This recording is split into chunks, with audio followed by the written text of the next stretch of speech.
దేవుని నామానికి మహిమ కలుగునుగాక. ఈరోజు నేను చెప్పబోయే మాటలు కొంచెం కఠినంగా అనిపించవచ్చు, కాని ఇవి మిమ్మల్ని నిత్యనాశనం నుండి రక్షించే సత్యాలు. దయచేసి ఈ వీడియోను స్కిప్ చేయకండి. మీ ఆత్మ గురించిన అతిపెద్ద ప్రశ్న ఈరోజు మనం వేసుకోబోతున్నాం. ఈ రోజుల్లో క్రైస్తవ్యం అంటే క్రిస్టియానిటీ ఒక ఫ్యాషన్ అయిపోయింది. హాలీవుడ్ యాక్టర్లు, క్రికెటర్లు, పెద్ద పెద్ద సెలబ్రిటీలు కూడా నేను దేవుణ్ణి నమ్ముతున్నాను అని స్టేజ్ మీద చెబుతున్నారు. వాళ్ళు అలా చెప్పగానే మనం చప్పట్లు కొడుతున్నాం. కానీ బైబిల్ పట్టుకున్నవారందరూ పరలోకానికి వెళ్తారా? హల్లెలూయా అని అరిచిన ప్రతి ఒక్కరూ దేవుని బిడ్డలేనా? చర్చికి వెళ్లి కానుకలు వేసినంత మాత్రాన మన పేరు జీవగ్రంథంలో ఉన్నట్లేనా? బైబిల్లో అపోస్తలుడైన పౌలు 2 తిమోతి 4:3లో ఒక భయంకరమైన ప్రవచనం చెప్పాడు. జనులు హితబోధను సహింపక దురద చెవులు గలవారై తమ స్వకీయ దురాశలకు కనుకూలమైన బోధకులను తమ కొరకు పోగు చేసుకుందురు. ఈరోజు సరిగ్గా అదే జరుగుతోంది. జనాలకు పాపం, పశ్చాత్తాపం, పరిశుద్ధత అనే పదాలు వినడం ఇష్టం లేదు. కేవలం దేవుడు నిన్ను దీవిస్తాడు, నీకు ప్రమోషన్ ఇస్తాడు అని మోటివేషన్ ఇచ్చే వాక్యాలే కావాలి. కాని నా ప్రియ సహోదరుడా, ఒకరోజు రాబోతోంది. ఆ రోజున ఈ లోకపు ముసుగులన్నీ తొలగిపోతాయి. ఆ తీర్పు దినాన నువ్వు ఎక్కడ నిలబడతావు? యేసుక్రీస్తు ప్రభువు మత్తయి సువార్త 25:31-32లో త్వరలో జరగబోయే ఒక అద్భుతమైన దృశ్యాన్ని కళ్లకు కట్టినట్లు చెప్పారు. మనుష్యకుమారుడు తన మహిమతోనూ సమస్త దూతలతోనూ వచ్చినప్పుడు సమస్త జనములు ఆయన ఎదుట పోగు చేయబడుదురు. ఒక్కసారి ఊహించండి. చరిత్రలో పుట్టిన ప్రతి మనిషి ఆ రోజు ఆయన సింహాసనం ముందు నిలబడాలి. చక్రవర్తులు, రాజులు, సైంటిస్టులు, పేదలు, ధనికులు, అలెగ్జాండర్ ది గ్రేట్ నుండి ఈరోజు రోడ్డు మీద అడుక్కునేవాడి వరకు ఎవ్వరూ తప్పించుకోలేరు. కోటానుకోట్ల మంది మనుష్యులు అక్కడ ఉంటారు. మన సొంత భాషలో చెప్పాలంటే అక్కడ కులాలుండవు, మతాలుండవు, దేశాలుండవు, పాస్పోర్ట్లు, వీసాలు పనిచేయవు. ఆ రోజు దేవుడు మిమ్మల్ని నువ్వు ఏ చర్చికి వెళ్ళావు, ఏ పాస్టర్ గారితో ఫోటో దిగావు అని అడగడు. ఆయన కేవలం మనుష్యులను 2 గుంపులుగా మాత్రమే విభజిస్తాడు. ఒకటి గొర్రెలు, రెండవది మేకలు. మధ్యలో 3వ గుంపు అనేది లేదు. సగం దేవుడు, సగం లోకం అనే ముచ్చటే లేదు. దేవుని బిడ్డవైతే కుడివైపు, లోకపు బిడ్డవైతే ఎడమవైపు, అంతే. ఇజ్రాయెల్ దేశంలో గొర్రెలు, మేకలు చూడ్డానికి దాదాపు ఒకేలా ఉంటాయి. దూరం నుండి చూస్తే ఎవరికీ తేడా తెలియదు. కాని కాపరికి తన గొర్రె ఏదో ఇట్టే తెలిసిపోతుంది. ఈరోజు మన చర్చిలలో కూడా గొర్రెలు, మేకలు పక్కపక్కనే కూర్చుంటున్నాయి. మేకలు కూడా పాటలు పాడుతాయి, చప్పట్లు కొడతాయి, బైబిల్ పట్టుకుంటాయి. దేవుని గురించి టీవీల్లో, యూట్యూబ్లో గొప్పగా చెబుతాయి. కాని వాళ్ల హృదయం దేవునికి లోబడదు. వారంలో ఒకరోజు చర్చికి వెళతారు, మిగతా 6 రోజులు లోకం ఇష్టానుసారంగా పాపంలో జీవిస్తారు. యేసు ప్రభువు మత్తయి సువార్త 7:22లో చెప్పిన మాటలు వింటే మీ గుండె ఆగిపోతుంది. ఆ దినమందు అనేకులు నన్ను చూచి, ప్రభువా, ప్రభువా, మేము నీ నామన్న ప్రవచించలేదా?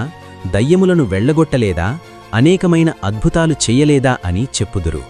అప్పుడు నేను మిమ్ము ఎన్నడూనూ ఎరగను, నా యొద్ద నుండి తొలగిపోండి అని వారితో చెప్పుదును. చూశారా, వాళ్ళు దేవుని పేరు మీద అద్భుతాలు కూడా చేశారట. కాని యేసయ్య ఏమన్నాడు? I never knew you. అంటే దేవునితో వ్యక్తిగత సంబంధం లేకుండా, స్వభావం మార్చుకోకుండా ఎన్ని మతపరమైన పనులు చేసినా వృధా. దేవుడు మనిషి పైరూపాన్ని చూడడు, ఆయన హృదయాన్ని చూస్తాడు.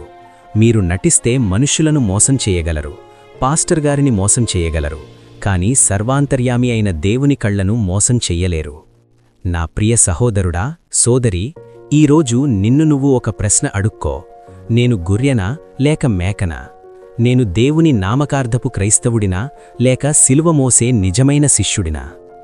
ప్రకటన గ్రంథం 3:16లో దేవుడంటున్నాడు, నీవు వెచ్చగానైనను చల్లగానైనను ఉండక నులివెచ్చగా ఉన్నావు గనుక నిన్ను నా నోటి నుండి ఉమ్మివేయ ఉద్దేశించుచున్నాను. సగం లోకం, సగం దేవుడు. ఈ నులివెచ్చని భక్తి దేవునికి అసహ్యం. మీ స్టేటస్లో దేవుని వాక్యాలు పెట్టుకోవడం ముఖ్యం కాదు. మీ క్యారెక్టర్లో దేవుని వాక్యం కనిపించాలి. క్షమాపణ లేని హృదయం, చెడు అలవాట్లు, అబద్ధాలాడుతూ నేను పరలోకానికి వెళతాను అని నిన్ను నువ్వే మోసం చేసుకోకు. 2 కొరింథీలకు 13:10లో పౌలు అంటాడు, మీరు విశ్వాసం గలవారై ఉన్నారో లేదో మిమ్మును మీరే పరీక్షించుకొనుడి. సమయం మించిపోతోంది. అంత్యదినాల సూచనలన్నీ నెరవేరుతున్నాయి. యేసుక్రీస్తు మేఘాల మీద వచ్చే సమయం బహు సమీపంగా ఉంది. ఆ రోజున ఆయన నిన్ను చూచి, నా ప్రియమైన కుమారుడా, కుమార్తె, లోపలికి రా అని పిలవాలా, లేక నిన్ను నేను ఎరగను అని తలుపు వేసేయాలా? నిర్ణయం నీ చేతుల్లోనే ఉంది.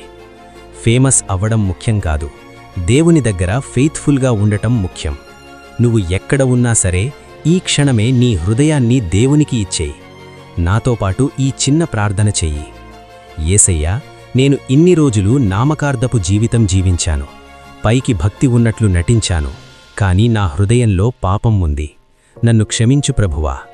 ఆ తీర్పు దినాన నేను మేకల గుంపులో ఎడమవైపున ఉండకూడదు.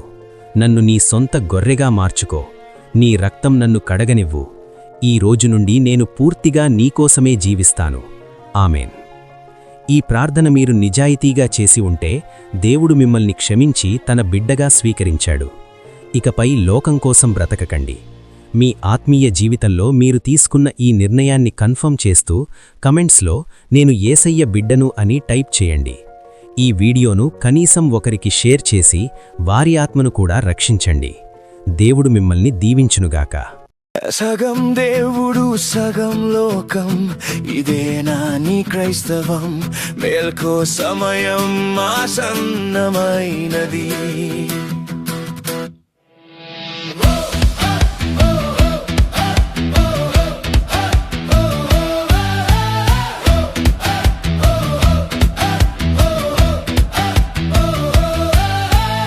ఆదివారం గుడిలో హల్లెలూయా పాటలు,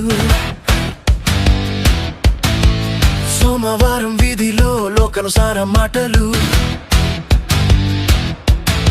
పనికిరాని భక్తితో దేవునికే నా మోసం, పైకి మాత్రం పవిత్రంగా లోపాలంతా వేషం. మనుషులను మోసం చేసి చప్పట్లు కొట్టించుకున్న దేవుని కన్నుల నుండి నువ్వు తప్పించుకోలేవు.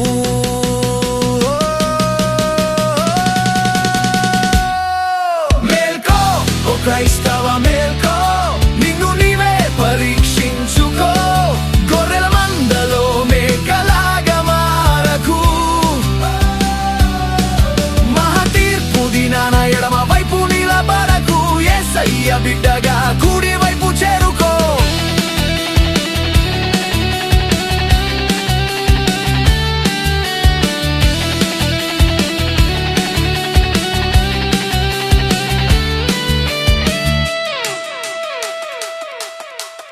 అద్భుతాలు చేసిన పేరు గొప్పదైనా, హృదయం మారకపోతే దేవుడెరుగనంటాడు. బైబిల్ చేత పట్టుకుని పాపములో జీవిస్తే పరలోకపు వాకిట్లో తలుపులు మూసేస్తాడు. లీవెచ్చని భక్తిని దేవుడు అసహించును. సిలువ మోసే శిష్యుడినే దేవుడు ప్రేమించును. నిజమైన పశ్చాత్తాపం ఈ రోజే కలుగునుగాక. లోకపు ముసుగు తీసి నిజాయితీగా బ్రతుకుదాం. జీవ గ్రంథంలో మన పేరు ఉందో లేదో చూసుకుందాం. నామకార్థపు జీవితం వదిలి పరిశుద్ధంగా నిలబడదాం. మేల్కో ఓ క్రైస్తవ, మేల్కో, నిన్ను నీవే పరీక్షించుకో. గొర్రెల మందలో మేకలాగా మారకు. మహాతీర్పు దినాన ఎడమ వైపు నిలబడకు. యేసయ్య బిడ్డగా కుడి వైపు చేరుకో.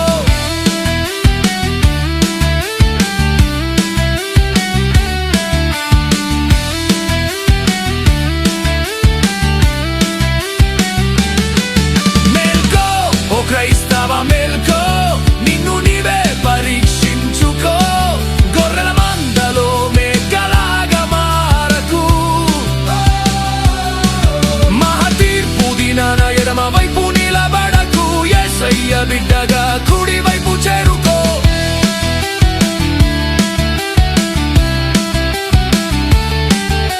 ఇదే అనుకూల సమయం.